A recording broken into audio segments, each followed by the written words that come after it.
laki-laki. Ya, jadi bagi seorang perempuan, apakah itu di Ramadan ataupun bukan Ramadan, dalam seluruh kehidupan seorang muslimah, masjid yang paling baik baginya adalah rumahnya. Ya, tapi tidak diharamkan atau dilarang bagi muslimah ke masjid, tidak. Ya, hanya kalau ditanya secara syariat mana yang terbaik adalah di dalam rumahnya. Apalagi kalau tadi maaf ya, Ukti sampaikan saya ikutnya iktikaf atau qiyamul lail di 10 hari terakhir yang suasananya di alam yang terbuka. Nah, kalau alamnya terbuka, mungkin kan pasti ada ikhwan, ada akhwat. Jadi ada potensi ikhwan bisa memandang akhwat. Kenapa kita diperintahkan menutup aurat? Ya, kenapa kemudian ada anjuran yang diutamakan, bahkan sebagian ulama mewajibkan tentang niqab, misalnya begitu ya? Ya karena muslimah ini memang harusnya terlindung. Allah maunya melindungi muslimah. Allah menciptakan muslimah sebagai perhiasan, diberikan alam rahim. Dengan rahimnya dia punya buah dada. Dengan rahimnya dia punya bentuk pinggul, ya. Yang kalau dia menyengajakan diri membentuknya itu bukan salah, tapi untuk suaminya, untuk laki-laki yang halal gitu, untuknya, ya kan, bukan untuk dipertontonkan. Nah, muslimah itu perhiasan karena pada dirinya memang bentuknya sudah dia perhiasan, ya, dengan buah dada, dengan pinggul gitu ya, karena Allah pilihkan dia sebagai penyandang alam rahim, maka Allah lindungi, maka Allah suruh tutup gitu. Ini sebetulnya menutupi nih. Ini kenapa sih disuruh pakaiannya longgar? Kenapa disuruh khimarnya panjang? Ya karena ini harus tertutup semua, ini bentuk-bentuk ini semua ini perhiasan. Ya ini perhiasan. Nah, maka ada kondisi bagi muslimah yang juga membuat dia sangat dianjurkan melakukan suatu sunnah, yaitu berniqab. Kenapa? Apabila dia menyadari semua ciptaan Allah itu baik, tapi kan ada yang Allah sempurnakan gitu ya. Kan nggak ada yang jelek, Masa Allah nyiptakan kita bilang jelek ya? Tapi kan kemudian ada yang matanya sangat menarik gitu ya. Maka kan ada yang burka kan, tutup semuanya gitu ya. Ada yang misalnya wajahnya sangat penuh dengan daya tarik, pokoknya orang nggak bisa kalau nggak nengok gitu. Ya kan kita akui ada yang begitu kan. Nah, makanya ada sunnah yang memang sangat dianjurkan gitu untuk bernikah, menutup. Nah, dengan ini kita paham bahwa istri-istri Nabi SAW semuanya cantik jelita. Maka nggak ada yang terbuka. Keluar harus naik di sekeduk, jadi tutup dengan niqab, masuk lagi ke dalam tempat duduk di atas unta yang tertutup gitu. Karena istri-istri beliau para wanita cantik jelita, masya Allah ya, dengan kelembutannya, dengan kegemulayannya, dengan seluruh kelengkapan para wanita itu dihadirkan Allah dalam ada riwayat menyebut 11 ya, istri Rasulullah SAW itu 13 ya, karena ya, seperti itu. Nah, jadi yang terbaik bagi wanita adalah di dalam rumahnya. Tapi boleh nggak ke masjid? Boleh. Kalau masjid itu secara struktur gitu ya, mengamankan bagi kaum muslimah. Karena kadang maaf ya, mungkin ada yang mungkin agak waktu mendesain mungkin keterbatasan tanah dan segala macam, sehingga area muslimah juga misalnya kurang tertutup, kurang terlindungi. Karena kalau namanya iktikaf ya, nah ketika iktikafnya pergi dari rumahnya, nggak bisa kalau muslimah nggak sama suaminya. Karena yang iktikaf ke masjid itu adalah para laki-laki. Jadi kalau istri mengikut itu ya ikut dengan suaminya, izin suaminya, tanggung jawab kepada Allah ada pada suaminya gitu. Ya. Kita ini sebenarnya ketika Allah nikahkan, masya Allah, alhamdulillah, Rabbil alamin, ada manusia yang menanggung semua atas kita. Tapi kalau kita benar cinta pada suami kita, berarti kan kita juga harus menggali ilmu sehingga suami kita teringankan. Maka Nabi Shallallahu Alaihi Wasallam mengatakan kepada Khalifah Umar bin Khattab radhiyallahu anhu, harta yang mesti dimiliki oleh laki-laki itu ada 3, ya. Takwanya kepada Allah, hati yang terpaut kepada Allah ya dalam ketauhidan dan ketakwaan, lisan yang selalu berzikir, dan istri yang solehah. Dengan itu dia akan selamat gitu. Karena laki-laki ini menanggung semuanya. Kita kumpul di sini seperti ini. Kemudian ketika kita kumpulnya astagfirullah, kita melakukan keburukan. Suami kita nggak ada di sini, lihat aja enggak, dengar aja enggak, dia nanggung. Kenapa dia menanggung? Karena dia dipilih Allah jadi pemimpin yang tugasnya memberi nafkah, mendidik, mengayomi, bersabar, meluruskan yang bengkok. Maka ketika kita di luaran tanpa ada suami kita sudah izinkan, boleh kalau tolabul ilmi. Ya, berangkatnya jangan sendiri ya, dengan kawan gitu misalnya, atau kalau sendiri bawa kendaraan gitu ya, sehingga tertutup tidak terlihat orang. Sudah nih suami udah izinkan. Begitu nyampe, maaf di sininya kita gibah lah gitu ya. Maaf pamer-pamer lah, apalah yang demikian. Dia nanggung itu di hadapan Allah yang melakukan kita. Kenapa? Karena sebagai pemimpin yang Allah perintahkan beri nafkah lahir batin, didiklah, ayomilah, maka dia terhitung gagal. Jadi dia masih tanggung jawab. Astagfirullah, kasihan suami kita ya.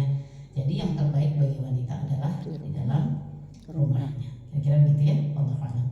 Nah, yang kedua, tadi pertanyaannya bagaimana kalau bermusik tapi juga berisi puji-pujian, sholawat dan lain sebagainya. Pada dasarnya ya, kalau kita bicara hukum dasar ya tentu saja, ya tentu musik tidak bisa dicampurkan dengan Quran, ya, dengan pujian kepada Nabi Shallallahu Alaihi Wasallam, ya. Tapi bagaimana kalau semisal keadaannya demikian, begitu ya, kondisinya demikian, Islam jangan sampai menjadi retak, pecah belah, hancur, remuk, berantakan akibat hal-hal demikian yang membuat kita terus tunjuk menunjuk, ya. Bagi kita yang menggali ilmu dan meyakini yang disampaikan para alim ulama, yang kesepakatannya ini sudah sepakat mayoritas gitu ulama ya tentang bermusik ini, maka kita ikuti ya yang paling baik begitu.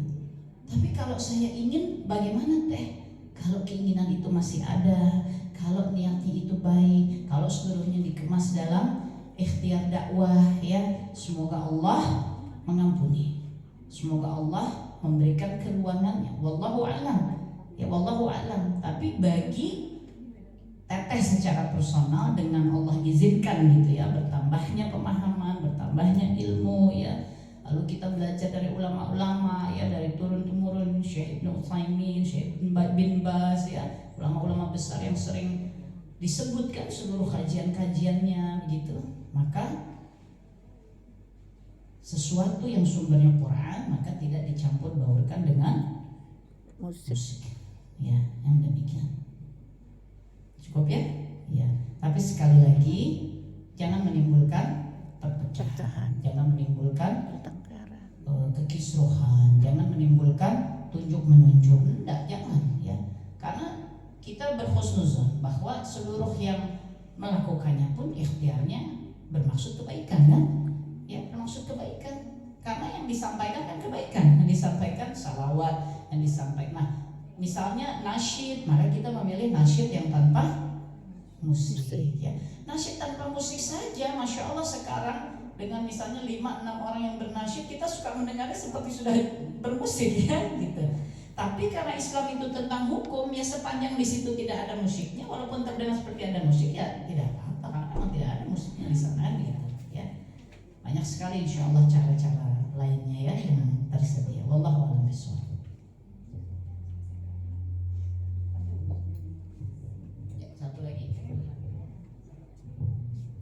Satu lagi, sudah cukup jelas ya, Mbak Fisti? Oh, saya mau tambahkan sedikit Teh. Jadi memang kita juga di sini latihannya sudah tidak pakai musik, karena memang saya sebagai alhamdulillah sudah mengajar sudah lebih dari 24 tahun Teh. Jadi memang musik itu terkadang juga memanipulasi menjadi kurang efektif oleh tubuh kita gitu ya. Masya Allah, alhamdulillah. Kalau sudah 24 tahun mengajar itu sudah ahlinya. Ya, jadi dengarkan ahlinya di bidang kesehatan mengolah tubuh dan alhamdulillah terus thalabul ilmu. Ya, jadi ya kita mesti simak. Alhamdulillah ini masya Allah penyampaian dari Delisa. Assalamualaikum warahmatullahi wabarakatuh. Saya tetangganya Bu Ica juga. Enggak, saya mau tanya gini, kalau misalnya saya suami kan pekerja swasta gitu ya, terus kadang-kadang dia capek untuk dia tarawih gitu, tapi kadang-kadang saya tuh menyemangati dia, yuk sama mama kita tarawih gitu kan. Nah dia tuh kadang-kadang di rumah, kadang-kadang kita ke masjid gitu. Lelaki kan sebaiknya kan ke masjid, bukan di rumah, sementara kita yang di rumah gitu. Tapi karena saya mikirin keutamaan untuk suami gitu kan, saya menyempatkan diri untuk mengajak dia untuk ke masjid. Kalau seperti itu gimana? Ya, bismillahirrahmanirrahim. Oh, satu lagi ya, terakhir ya. Bismillah. Yang belakang ya? Tadi yang apa? Belakang saya masih sudah. Masya Allah. Assalamualaikum warahmatullahi wabarakatuh. Alhamdulillah kita bisa bertemu di sini. Alhamdulillah juga Ustazah 2 kali ke KPAD ya, beberapa tahun yang lalu di rumah saya.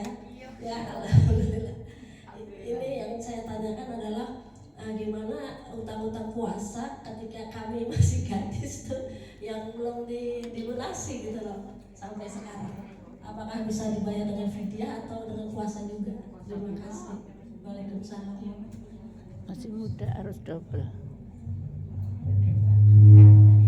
Ya fidyah ya puasa.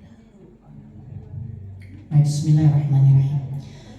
Begini, tadi pertanyaan yang pertama kan tentang suami yang memang kelihatan kelelahan karena dia mencari nafkah sehingga ada potensi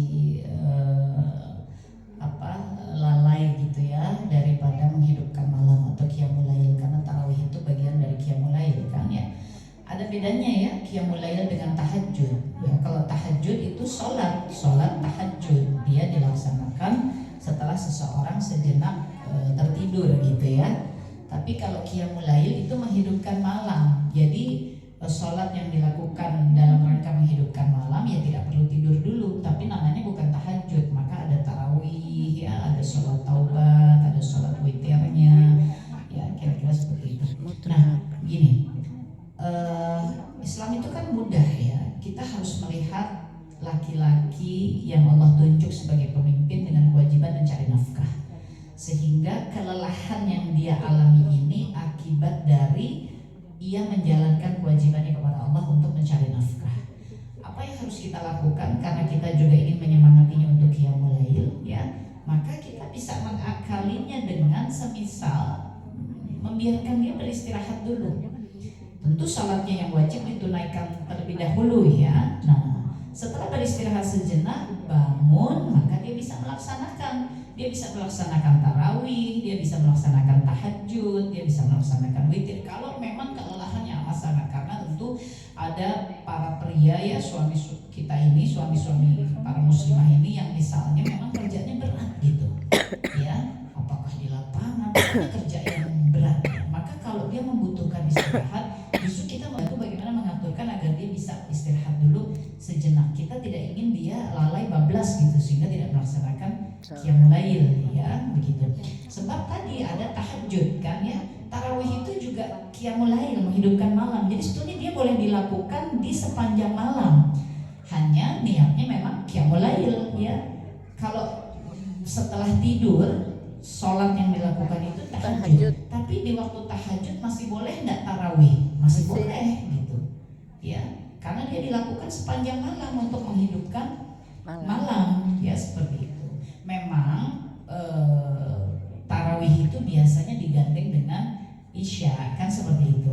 Kalau memang tubuhnya masih bisa mengatasinya, maka ya memang supaya lengkap ya dan juga tidak terlalaikan memang maghrib, kemudian isya, kemudian tarawih, ya, lalu witir, ya, lalu tidur, dan nanti berusaha bangun menjelang sahur untuk melakukan tahajud, ya, baru sahur, nah, kemudian subuh, ya, kemudian tilawah sampai menunggu syuruk, kemudian syuruk, kan seperti itu. Idealnya demikian. Tapi bagaimana kalau sanggupnya di rumah? Tidak apa-apa. Kalau memang ketidaksanggupannya memaksakan diri pergi ke masjid itu karena kelelahan yang luar biasa akibat dirinya mencari nafkah, bukan akibat dirinya bermain-main, bersenda gurau, hobi gitu ya. Nah, tapi tentu kita kan juga diperintahkan Allah berjuang, ya. Yang tadi Bunda sampaikan, ada hari-hari yang ayo berjuang untuk kita bisa sama-sama ke masjid gitu ya. Jumat, Sabtu, Ahad ketika menurun gitu ya intensitas kerja di hari-hari, atau ya maksudnya kalau Jumat kan besoknya mungkin libur, mungkin begitu ya. Ada juga kan yang tidak begitu ya. Ada para suami yang mencari nafkah memang harinya tidak bisa. Oh, dia breaknya di Selasa misalnya, weekendnya dia tetap kerja. Nah, ini dilihat ya. Kalau memang kelelahan yang amat sangat itu akibat mencari nafkah, karena ini juga kewajiban yang dia tunaikan kepada Allah, ya. Tarawih itu kan sunnah, cari nafkah itu kan wajib. Jadi disinilah Islam memang memudahkan kita. Gitu kira-kira Bunda ya.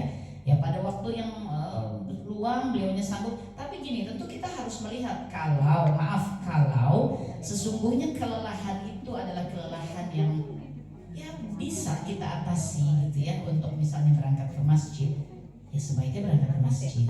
Bagaimana saya sebagai wanita jadi ikut ke masjid untuk menyemangati suami saya? Kalau pergi dengan suami ya insya Allah tidak apa-apa.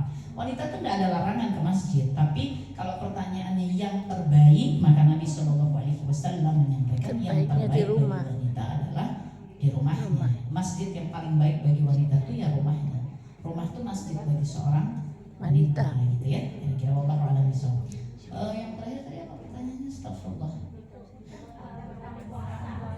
Oh, ini perlu dicermati ya, karena tidak ada bayar fidyah untuk seseorang yang memang dia bukan sepuh dan dia bukan sakit yang tidak ada peluang untuk sembuh lagi. Dia juga bukan wanita hamil menyusui yang secara medis atau pendapat ahli yang menanganinya dia ada dalam bahaya. Wanita hamil ya, ketika kehamilannya itu oleh ahlinya, artinya entah bidan entah dokter ya, dinyatakan sebagai kehamilan yang sehat, maka ketika dia memilih untuk tidak puasa, dia tidak bisa bayar fidyah. Dia harus bayar puasanya. Terkecuali ketika dia memeriksakan dirinya, ahli yang menangani mengatakan ada bahaya pada bayinya, ada bahaya pada sang ibu apabila dia berpuasa gitu ya. Ada bahaya yang mengancam jiwa, atau ada yang hamil dalam kondisi sakit berat, maaf sampai harus masuk ICU, harus dijaga di tempat tidur berbulan-bulan demi keselamatan bayinya, tidak boleh bergerak, dan harus masuk infus yang sifatnya dukungan untuk kesehatan, vitamin, makanan dan seterusnya. Ini tidak bisa puasa ya, maka dia bayar fidyah. Tapi selama bahwa kondisinya sebetulnya sehat, maka secara hukum dia harus bayar puasanya, bukan bayar fidyah. Ya, ini untuk wanita hamil ya dan menyusui. Yang lain yang boleh bayar fidyah hanya orang yang sudah sepuh, ya dia juga sudah pikun, tidak ingat apa-apa, dia sudah tidak bisa lagi memang kondisinya melakukan puasa, maka dibayarkan fidyah. Ya, dan yang sakit yang sudah dalam keadaan payah, maaf, astagfirullah. Misal ya ada saudara-saudari kita yang misal terkena kanker stadiumnya akhir, sudah dalam kondisi harus pakai alat dan seterusnya, yang memang sudah secara medis artinya ahlinya memang mengatakan dia sudah tidak bisa sembuh kembali, walaupun semuanya di tangan Allah ya. Tapi dalam kehidupan ini kan Allah ada menghadirkan kan ilmu-ilmu dunia. Nah yang begini kita bisa bayarkan fidyah, yang lain tidak bisa, harus dibayar puasanya. Dulu waktu muda, kenapa misalnya ya nggak puasa gitu ya, ya aku menstruasi, kenapa nggak ganti?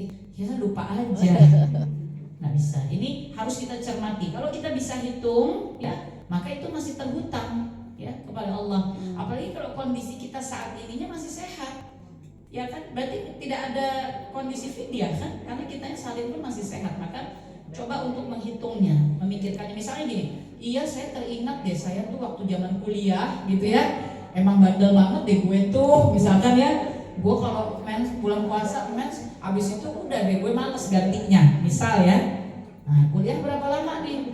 Kuliah 4 tahun. Berapa kali tuh Ramadannya? 4 kali. Dulu kalau menstruasi ya antara 7 sampai 10 hari deh, tapi gue lupa ya, ambillah 10 hari misalnya, berarti ada 40 hari kan hutangnya kepada Allah. Ya ini masih hutang. Gitu. Bayarnya bagaimana? Allahu a'lam ya.